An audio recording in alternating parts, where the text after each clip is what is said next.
Let's get it straight, girl. You don't need a nigga for nothing. Looking better every day. You got that Benjamin Button. Claim how to go and get a bag, don't you? Cheers, y'all.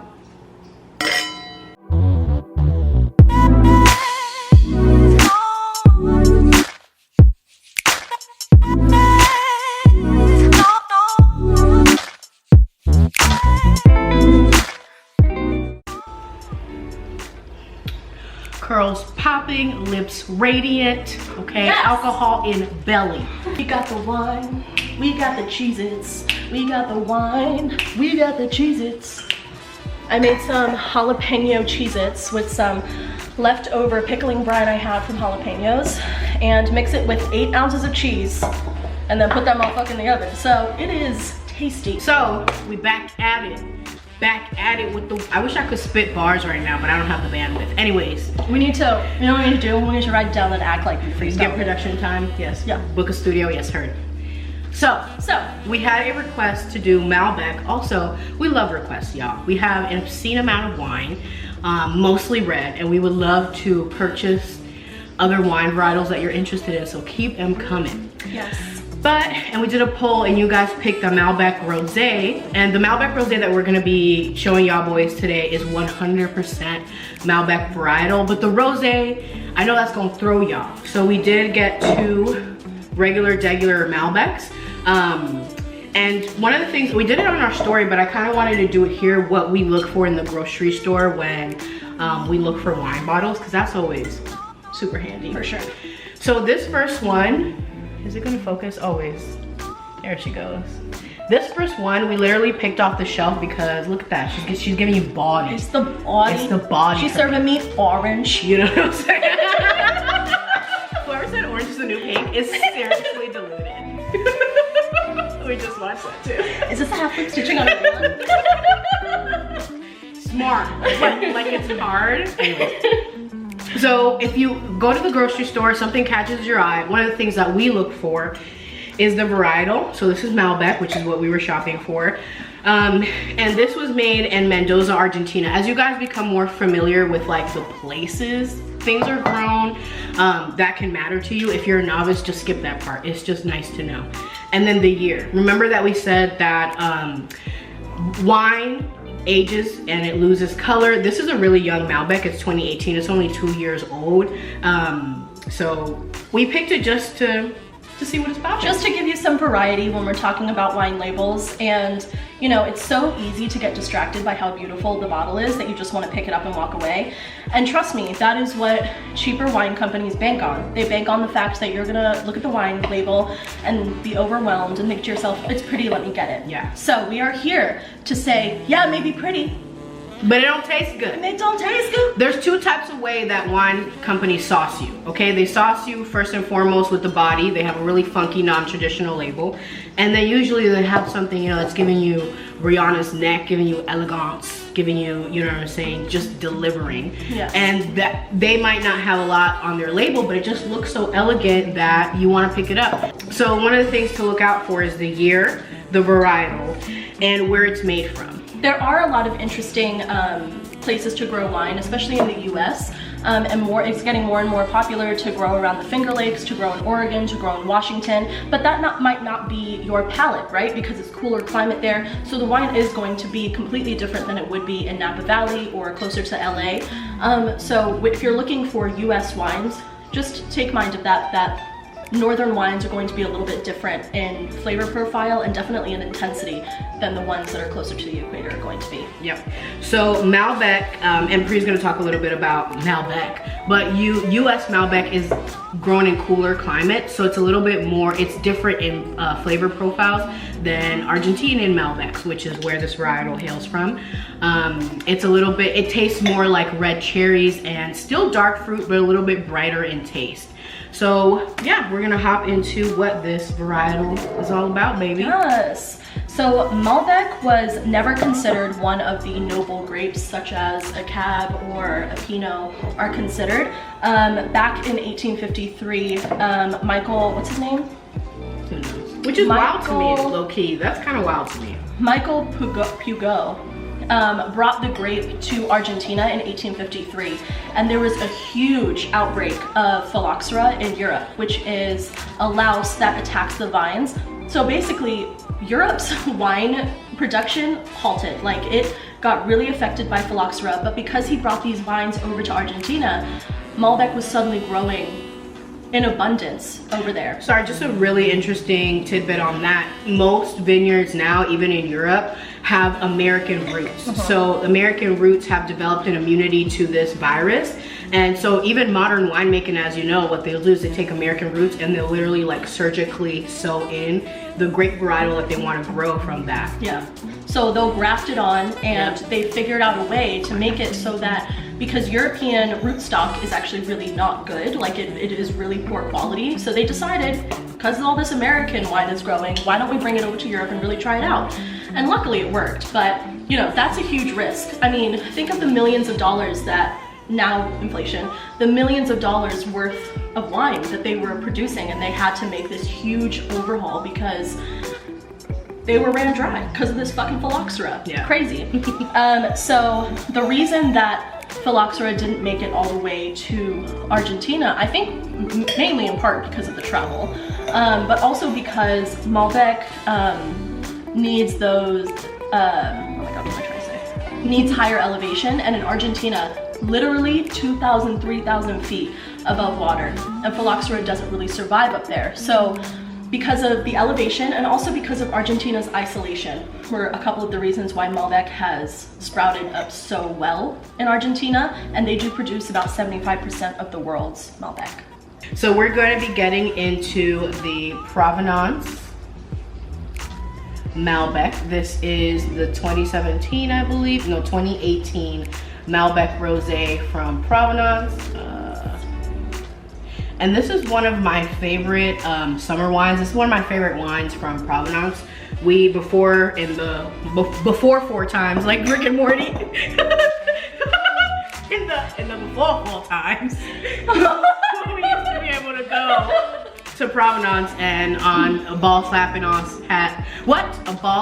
hot day, Literally 110 degrees with 1,000% humidity. just playing Jumbo Jenga outside with a wine glass. God, I miss Provenance. God, I miss Provenance. Our dog sweating in the corner. So one cool tidbit about Provenance is that the BV winemaker, which is the wine that we reviewed last week, actually also makes wine for this vineyard. So Trevor Durling, who's the current winemaker at BV, was the winemaker of this Malbec Rose. Now, Malbec Rose is something that you guys probably never heard of. This is actually 100% Malbec grape. So I think a lot of people think that rosé making is like you take a little red, take a little column B, mix them together, you get rosé. But actually Malbec, and one of the things that you guys will notice, if you compare like Malbec in a glass to Cab Sauv or Syrah, Malbec has a deep purple, almost magenta color, and that's because the grape itself is very thick skinned. So what they do in the Malbec process here at Provenance is they actually pick the grapes just a little bit earlier than they would the rest of, if they're gonna make true Malbec or Cab Sauvs, because they want to keep some of that young fruity flavor profile in it.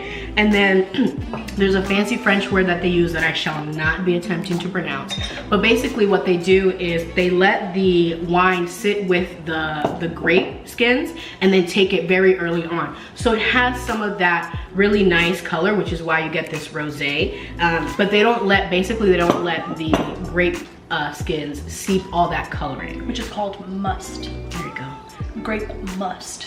So I like that. Musty. Don't like that. Your hair's uneven. You look dusty.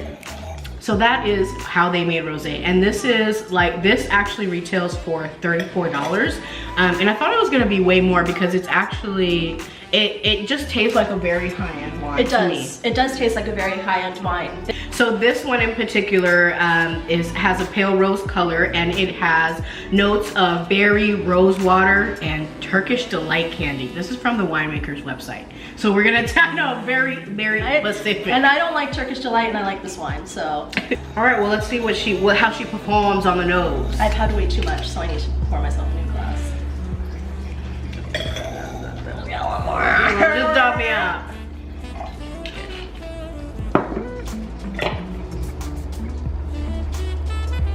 Swirl it. Swirl it. Mmm. It's quite delicate on the nose. Very delicate, very floral. Oh my goodness, that's good. Well, I wasn't supposed to drink, but So I'm getting peachy, raspberry, strawberry. I actually can't smell. I can't pick up anything. Rosy.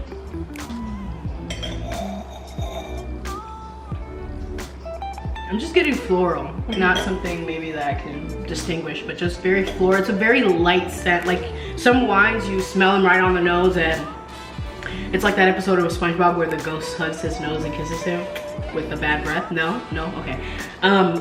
This is the opposite of that. It's very light on the nose. Yeah, so usually when it's too light on the nose for you to be able to actually smell anything, if you have a sip and then you breathe in through your nose with the wine still in your mouth, you know, taste is 90% olfactory. So if you smell with the wine actually in your mouth, you might be able to pick up on a few more scents. And you might need your taste buds to help you out, you know, push you in the direction of understanding what fruit you're tasting. So let's give her a sip. That's good, babe. And this has medium acidity, medium tannin. What is that? Yes. Dry. It's still a dry rosé. It's kind of warmed up because we took it out like an hour ago from the fridge.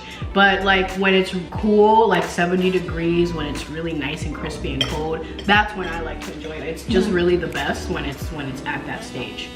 And this is a really good wine to be having with spicy foods too. Like I can just picture me having like some sort of spicy meat, or God, I want blue cheese with it. Yeah, like a really funky, pungent cheese would go really, really nice with this. And if you're not a Malbec drinker and you want to dip a toe, I would definitely recommend Malbec Rose. I feel like a lot of people are like, okay, I don't like to drink Cab Sauv, so I'm gonna drink Malbec. It's just unacceptable to switch those two, because there's still a big bold red. Yeah. So if you want to introduce yourself to Malbec, but maybe you're not a big red drinker, I would suggest this. That being said though, if it's only price point that you're worried about, you can go for the Malbecs as opposed to a Cab or Syrah, because it is going to be the same type of big boldness, just on a lower price scale. Yeah. I'm still getting super fruity, really floral, but mostly red fruits for me. I'm not getting a lot of dark fruits, but that could also be because, you know, you can tell that the must wasn't necessarily in it for too long. This is actually like quite a deep color for a rosé. Yeah. I mean, it's gorgeous. I'm just tasting like a lot of red cherries and floral. It's just such a very smooth, like all the notes really complement each other. Usually when I drink wine, one note is very prominent from the others. I just think all of the notes are married really, really well, and it's just a really smooth drink. And I think that's also that's a lot to be said about the winemaker, because we felt that way about the wine that we had last week as well. Yeah, very balanced in its flavors. Like all the notes that they were saying were present. They weren't like fighting with each other for attention. Yeah, so I think that definitely shows how talented the winemaker is and how they're able to really narrow down as to what they want and how best to balance it out and show you. Because this is art, and yeah, you know, they put their life into making this wine for us. And I know we're at the point where we're drinking a bottle a day and we're just trying to get through it. But educate yourself while you're at it. You might learn something, honeys. Absolutely. And like Priya said, if you're dipping a toe into big, bold reds, if you don't want to break the bank, you definitely want to purchase this. I'm still like gagged at the prices. Yeah, it was, I mean, it is crazy, because you go into a grocery store and yeah, you are expecting, because we do live in Napa Valley, that the Napa Valley wines are going to be a little bit more expensive. But then at the same time, you kind of think, wait, because I'm in Napa, wouldn't these be the ones that are the most sought after, because they are the Argentinian wines, they are the European wines, but they're... Yeah, but it's not even that. I think it's because it's from Argentina, and it's not an American wine, that it would be priced a little bit higher, because I'm just thinking about how long, like you ship this from Argentina and you're selling it to me for $11. What's your ROI on that? Like, I think I'm thinking about it from that perspective of you know, this is not a local wine. This is international. It's an Argentinian wine. I think, and it just it reminds me of how food is treated as well, right? So like, you know, the European foods, the European wines are put on a pedestal, and then the others just kind of fall by the wayside, and even affects pricing as well. So it's just kind of interesting, but we drink it anyways. We're here drinking it. Yes. So yes, let us know if you guys want us to try a different varietal. Let us know what you're drinking, or if you just drank it. Or if you just drank it. We are going to put a poll tonight, so you can have the say as to what you want us to try. We really love that, by a landslide, this Malbec Rose. Yes. And I think it's because it was so out there. So if y'all have something weird that you want us to try, we will order it for you. And again, this is 100% Malbec grape, so don't let the rosé throw you. It's really just a technique that the winemakers do to get a rosé wine, but this is something I would definitely recommend. And this is not the only vineyard that has Malbec Rosé. Give it a Google, baby. Yes. Yes. Cheers, y'all.